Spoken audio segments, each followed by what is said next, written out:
So let's talk through how we might use Science DMZ to facilitate some network research or maybe do some prototyping of an SDN service. So the modularity of the Science DMZ is very useful for this. We can create a research enclave that's just another sub-Science DMZ or a client of the Science DMZ connected directly to a port on the Science DMZ switch router. And we can provision a bundle of VLANs going through the production Science DMZ and through the border router out to the wide area network,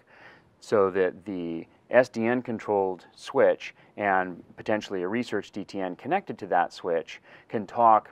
through the SDN-controlled device out to other SDN testbeds or other things out in the wide area through that pre-provisioned bundle of VLANs. What this allows us to do is isolate the SDN development environment, both in terms of production traffic impact and in terms of security, because the security policy is enforced at the production Science DMZ switch router port, so that the production portion of the infrastructure has control over what can and can't happen inside the SDN development environment. But then as the prototyping of the SDN service matures, we can transition those capabilities into the production Science DMZ when the Science DMZ is ready to support SDN in production.